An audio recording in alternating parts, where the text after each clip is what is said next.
Hi, today we're going to read another article from Southern Living.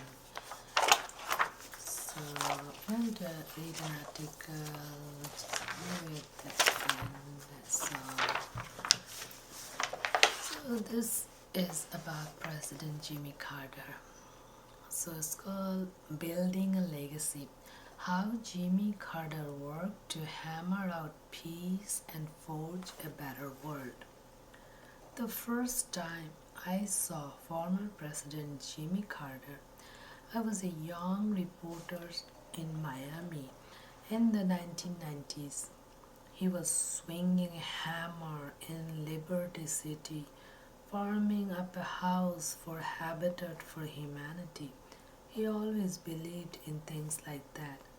Any fool can throw up a wall, my Uncle John used to say, but you need a smart man to frame one. Carter wore a tool belt like someone who had used one before.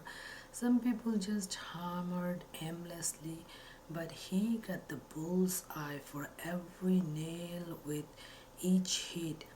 Now and then, he took out his level and eyeballed the stud to make sure that each 2x4 was plumb. Is it straight? I asked him because I couldn't think of anything else to say. It better be, he replied in his soft Georgia accent. After all the things he had seen and said and done, it was still the voice of a man who spoke of dirt, fertilizer, and rain. I guess he could have been anywhere on the planet right then, but a family he had never met needed a home, so hit another lake with the hammer. He was elected president my junior year of high school. I remember because I wore a Carter in 76 button for a week or two.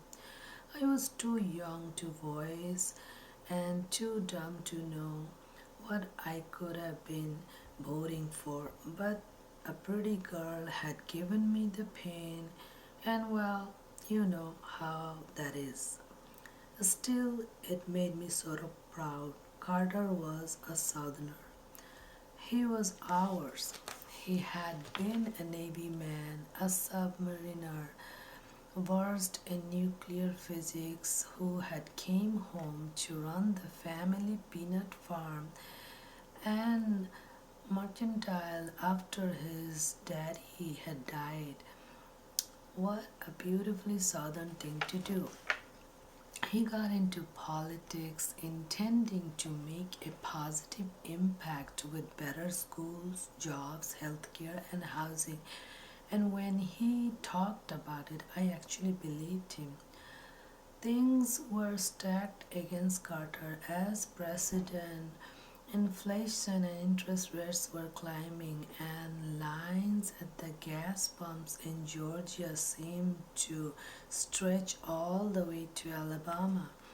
Then came the hostage crisis in Iran and drumbeat of hopelessness that dragged on.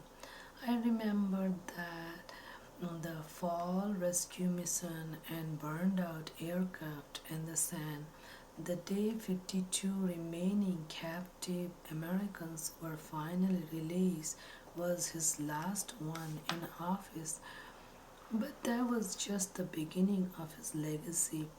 Writers often say that some people make the world a better place just by walking around in it. His proof, no matter what is his, chills into the tombstone he already hammered together, form wood and iron and cast in gold. A peacemaker, Carter traveled his dangerous, desperate earth, trying to prevent bloodshed and provide a little hope in the areas that knew only famine and fear. He was was awarded Nobel Peace Prize in 2002 for his effort to advance democracy and human rights.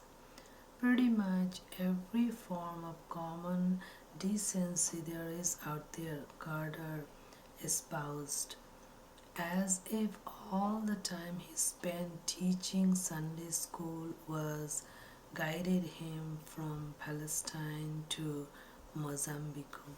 After a bloody crop in Haiti, he helped reinstall a shaky democracy. That was the second time I saw him. It was years after he had left office. He didn't have to be there, but was just trying to give others a safe place to live. So he hit another lick. Thank you.